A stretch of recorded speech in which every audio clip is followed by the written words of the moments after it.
La campana del cementerio sonó sin viento que la moviera. Diego miró hacia las tumbas y sintió que la tierra se agitaba bajo sus pies. Sus manos temblaron y murmuró: «Esto no debería estar pasando». La lápida de su padre se resquebrajó con un crujido metálico, como si hierro ardiente la atravesara. Los cipreses se mecían en direcciones opuestas, y el aire olía a hierro y humedad. Una sombra emergió de la grieta recién abierta, y aunque el pueblo entero estaba en silencio, una voz susurró su nombre. Diego dijo: «¿Padre? ¿Eres tú?». La tierra se abrió más, dejando escapar un resplandor azulado que iluminó las cruces oxidadas. Los ojos de Diego se llenaron de lágrimas, no de tristeza, sino de un terror que no sabía explicar. El cementerio se convirtió en un escenario de imposibles, y nadie podría negar lo que estaba ocurriendo. Diego corrió hasta su casa con el corazón latiendo como tambor. Al abrir la puerta, encontró a Lucía observando una vieja fotografía. Diego preguntó: «¿Dónde está mi hermano en esta foto?». Lucía lo miró confundida y respondió: «Diego, nunca tuviste un hermano». La foto mostraba a una familia completa, pero en el espacio vacío se notaba un borrón, como si la imagen hubiera sido raspada por una mano invisible. Diego gritó: «¡No me mientas!», y golpeó la mesa. El cristal de la ventana vibró, como si respondiera a su furia. La sensación de pérdida se volvió insoportable, y supo que algo profundo estaba siendo arrancado de su vida. Esa noche, Diego escuchó su nombre susurrado mientras estaba solo en la cocina. El viento no soplaba, pero la voz era clara. «Diego, ven». Él miró alrededor, el cuchillo brillando bajo la luz de la lámpara. El sonido provenía del pasillo oscuro, donde ninguna luz alcanzaba. Diego susurró: «No estoy solo». Dio un paso lento hacia el pasillo, cada crujido de la madera resonando en su pecho. Al fondo, la puerta del sótano estaba entreabierta, aunque él juraba haberla cerrado. El eco de la voz volvió, más fuerte: «Aquí estoy». Diego sintió frío recorrerle la espalda, como si alguien invisible lo hubiera rozado con los dedos. A la mañana siguiente, los vecinos se reunieron en la plaza, hablando en susurros. Carmen dijo: «Diego está perdiendo la cabeza». Mateo respondió: «No, lo que vio en el cementerio es real». Los ancianos miraban con desconfianza, murmurando plegarias. Diego apareció en la plaza, y todos guardaron silencio. Sintió que las miradas pesaban como piedras. Una anciana se acercó y le dijo: «Hijo, cuando los muertos llaman, es porque algo debemos». Diego no respondió, pero el aire entre ellos era más espeso que la niebla. El pueblo entero parecía ser juez y jurado de su destino. Esa noche, Diego regresó al cementerio. La tierra seguía abierta, respirando como un animal herido. Murmuró: «No puedo escapar». La brisa trajo un aroma metálico, y escuchó pasos tras de sí. Giró bruscamente, pero no había nadie. Solo las cruces oxidadas brillaban con el reflejo del resplandor azul pinto. Diego apretó los dientes y susurró: «Si la verdad está aquí, la enfrentaré». Las sombras se alargaron como si quisieran abrazarlo, y en su pecho, un miedo antiguo despertó, tan vivo como la primera vez que perdió a alguien que amaba. Diego se levantó antes del amanecer, doblando cada prenda con una precisión casi ritual. Su respiración era corta, como si cada movimiento lo protegiera de un caos que no podía controlar. Murmuró: «Si todo está en orden, nada podrá quebrarme». La tela áspera de la camisa le raspaba las manos, pero no se detuvo. En el espejo del armario evitó mirarse, girando el rostro como si temiera encontrar a alguien más reflejado allí. La rutina se volvió un refugio, un muro contra lo imposible que había visto. Afuera, el silencio del pueblo era denso, interrumpido solo por el canto de un gallo lejano. La casa, impregnada de recuerdos, parecía vigilarlo. En la cocina, Diego encontró una caja de madera donde guardaba cartas viejas. Sus dedos temblaron al abrirla, liberando un olor a humedad y tinta muerta, penta muerta. Sacó una carta arrugada y murmuró: «Todavía duele». Lucía entró y preguntó: «¿Por qué sigues guardando eso?». Diego respondió: porque es lo único que me queda. La carta hablaba de un pasado feliz, de un amor que terminó antes de tiempo. Cada palabra era una herida que nunca cicatrizó. Diego cerró los ojos, sintiendo que la nostalgia era un veneno dulce que lo mantenía encadenado. Diego se acercó al espejo del pasillo, pero al mirarlo, desvió la vista de inmediato. El reflejo parecía vibrar como agua perturbada. «No quiero verte», murmuró, aunque sabía que hablaba consigo mismo. Dio un paso atrás, y el reflejo pareció retrasarse un instante, como si no obedeciera a su movimiento. Su corazón latió con fuerza. «Esto no es real», se dijo, pero la duda lo desgarraba. El pasillo se oscureció, y las paredes parecían cerrarse. Diego giró bruscamente, y dejó el espejo atrás, convencido de que no debía volver a mirarlo. En la plaza, Diego encontró a Mateo, un niño que solía acompañarlo en sus paseos. El pequeño sonrió y dijo: «¿Por qué lloras cuando nadie te ve?». Diego se estremeció. «No deberías saber eso». Mateo respondió: «Lo escuché de noche, cuando hablas dormido». Diego lo miró con ternura y miedo, como si el niño cargara una llave invisible a sus secretos. «Prométeme que no te acerques al cementerio», suplicó Diego. El niño bajó la mirada, inseguro, y asintió en silencio. Al caer la tarde, Diego cruzó la calle y notó las miradas clavadas en su espalda. Las vecinas susurraban tras las cortinas y los hombres en la taberna lo señalaban con recelo. Una voz dijo: «Trae desgracia». Otra murmuró: «No debió volver del cementerio». Diego apretó los puños, pero siguió caminando con la cabeza erguida. La comunidad entera se convertía en un espejo de miedo y sospecha lento. En sus ojos vio reflejado el peso de una maldición que no comprendía, y comprendió que estaba cada vez más solo. En la penumbra de su casa, Diego escuchó cómo un vaso caía solo de la repisa y se rompía en pedazos. Se acercó con cautela y murmuró: «No estoy loco». Los fragmentos parecían moverse como si respiraran. Tomó uno con la mano y un corte en su dedo dejó caer una gota de sangre que se deslizó hasta desaparecer en la madera. El aire se volvió más frío y sintió que alguien invisible se encontraba a su lado. «Sal de aquí», susurró con voz quebrada. Pero el silencio respondió con un eco que no era suyo. Esa misma noche, al caminar por el pasillo, Diego notó que su sombra no lo seguía. Sus pasos eran firmes, pero la silueta se quedó inmóvil contra la pared. Retrocedió con pánico y dijo: «No puede ser real». La sombra giró lentamente su cabeza, imitando un gesto que él no hizo. El corazón de Diego golpeaba en su pecho como un tambor de guerra. Intentó encender una vela, pero la llama se apagó al instante, dejando el pasillo en completa oscuridad. «¿Qué quieres de mí?», gritó, pero no obtuvo respuesta. Diego buscó respuestas en don Esteban, el anciano del pueblo Vieja.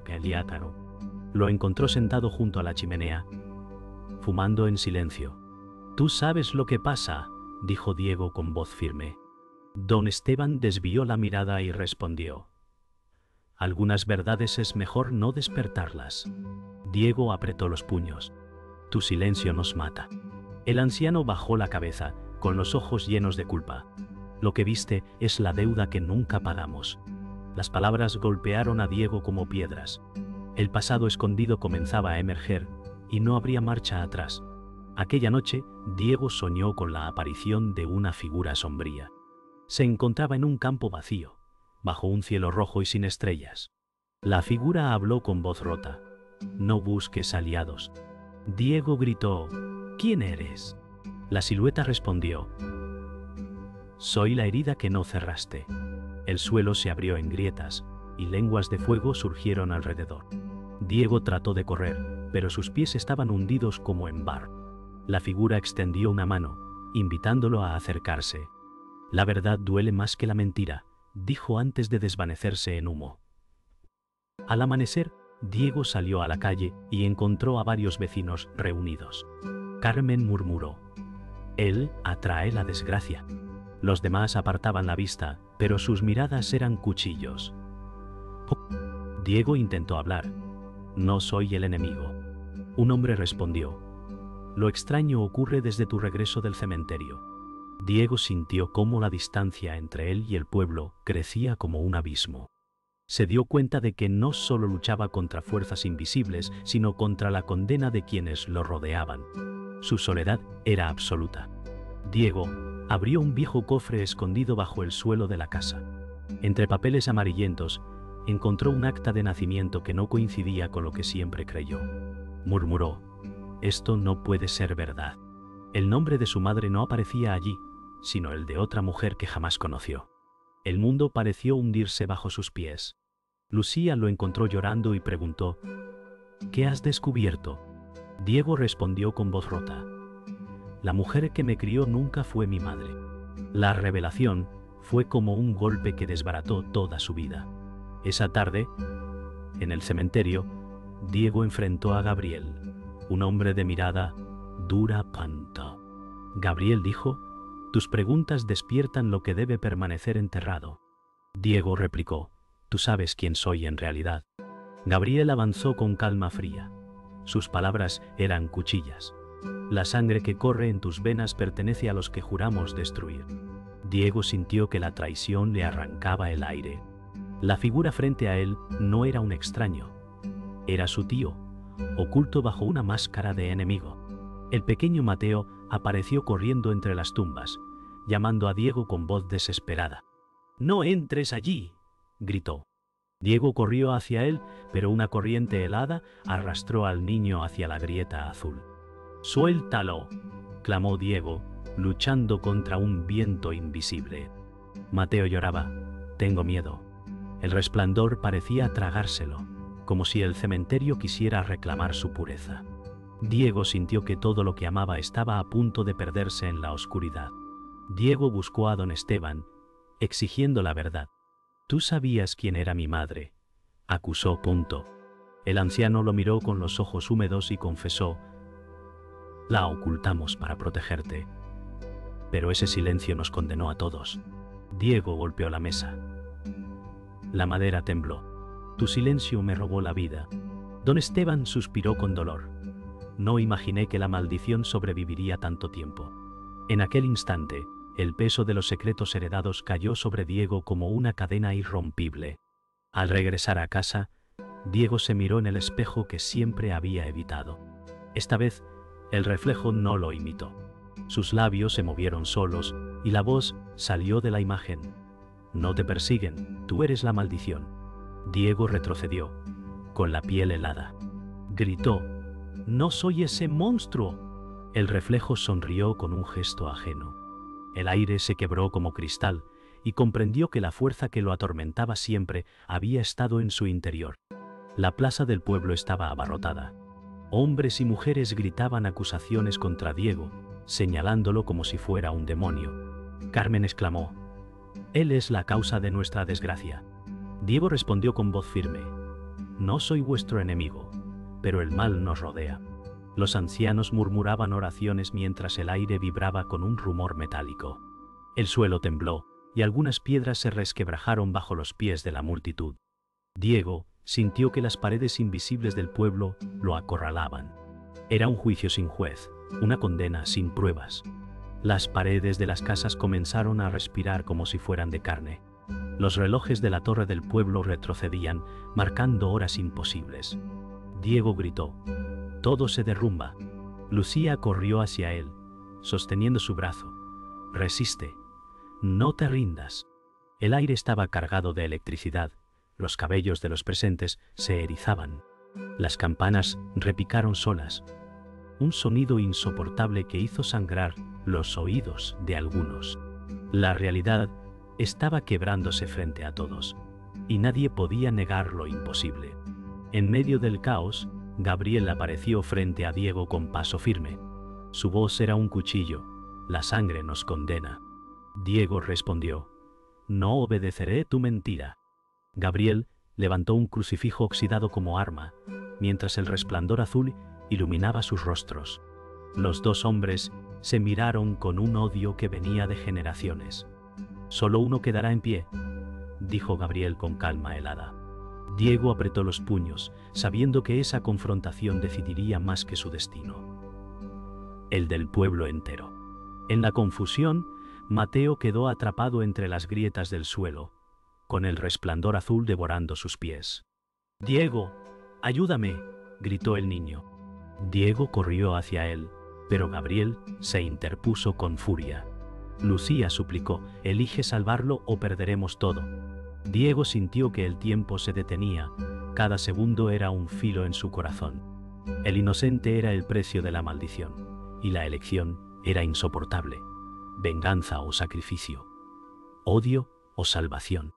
Diego cerró los ojos y gritó con toda su fuerza: «Prefiero perderme yo antes que al niño».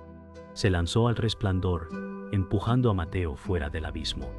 Gabriel rugió con rabia: «No puedes escapar de lo que eres».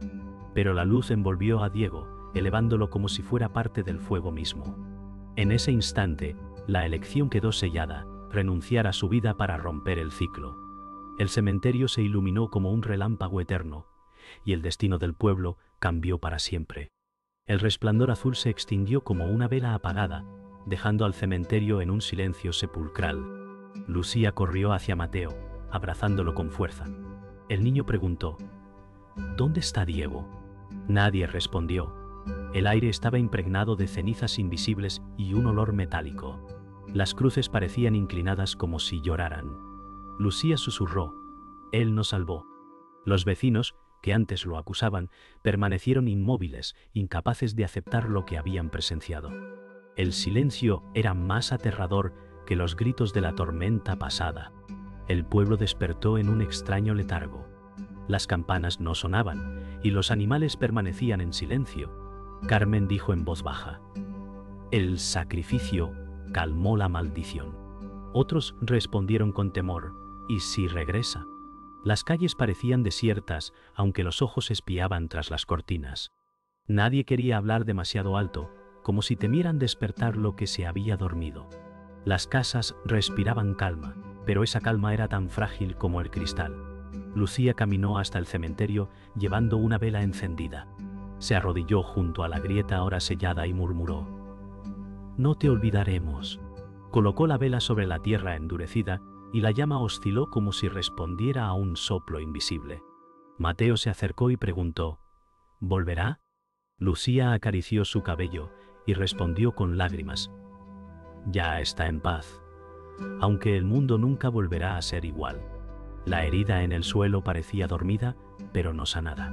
Esa noche, Diego apareció fugazmente en un sueño de Lucía. Estaba de pie en la entrada del cementerio, con una expresión serena. Dijo: «No llores por mí, llora por lo que vendrá». Lucía despertó empapada en sudor, con la sensación de que aún podía oler el aire húmedo del cementerio en su habitación. Supo entonces que Diego no había desaparecido del todo, que su sacrificio lo había dejado entre dos mundos, sin pertenecer a ninguno para. Los días siguientes transcurrieron con aparente normalidad. El mercado volvió a abrir, y los niños jugaron en la plaza Pontos. Pero todo tenía un matiz distinto. El tiempo parecía correr más lento. Los relojes se desfasaban sin razón. Los vecinos hablaban de Diego en susurros, como si ya fuera una leyenda. Algunos lo llamaban héroe, otros lo llamaban maldito. La vida continuó, pero cada rincón del pueblo guardaba la huella de lo ocurrido. Nada parecía cambiado, pero nada se sentía igual. Una grieta volvió a aparecer en el suelo del cementerio, fina como un hilo de plata. ¡Pan! Nadie la vio abrirse, salvo un perro que comenzó a ladrar con furia. La tierra vibró suavemente, como si respirara de nuevo. Lucía pasó cerca con una cesta y sintió un escalofrío recorrerle la espalda. Murmuró: «No terminó». La grieta brilló un instante antes de cerrarse otra vez, dejando solo silencio. El pueblo parecía vivir en calma, pero la herida estaba allí, invisible, esperando su momento. En la escuela, Mateo levantó la mano para preguntar. La maestra lo miró con dulzura, pero su voz fue inquietante. «Señorita, ¿qué pasa cuando alguien regresa del cementerio?». Los niños rieron nerviosos, pero el silencio cayó al instante. La maestra palideció y respondió con voz quebrada: «Eso no debería preguntarse». Mateo sonrió como si supiera un secreto. El eco de sus palabras recorrió el aula como un presagio. En la plaza, Una piedra antigua mostraba una nueva marca, la huella de una mano quemada. Los vecinos se reunieron alrededor, murmurando. «Es la señal de Diego», dijo Carmen con voz temblorosa. Un anciano replicó. «¿O es el inicio de algo peor?». La marca brillaba débilmente bajo el sol, imposible de borrar. El rumor creció como un fuego. Diego había dejado su presencia grabada en la tierra, como una advertencia eterna. Don Esteban, cansado y derrotado, reunió a unos pocos en su casa. Con lágrimas en los ojos confesó: «Guardé el secreto demasiado tiempo». Los demás lo miraban en silencio, incapaces de perdonarlo. Diego pagó por lo que nosotros ocultamos. Su voz se quebró y dejó caer un rosario al suelo pequeño. «Que Dios nos libre de lo que vendrá». La culpa lo consumía, y el peso de la verdad no lo dejaría morir en paz. Esa noche, en el viento que atravesaba el pueblo, se escuchó una voz. Era baja, áspera, pero inconfundible. Ella nunca debió despertar. Lucía se levantó de la cama con el corazón helado. Las ventanas vibraban, y los vecinos se asomaron aterrados a la oscuridad. Nadie se atrevió a pronunciar palabra, punto, y el eco de la frase quedó suspendido en el aire como una maldición. Desde ese momento, todos supieron que la historia no había terminado.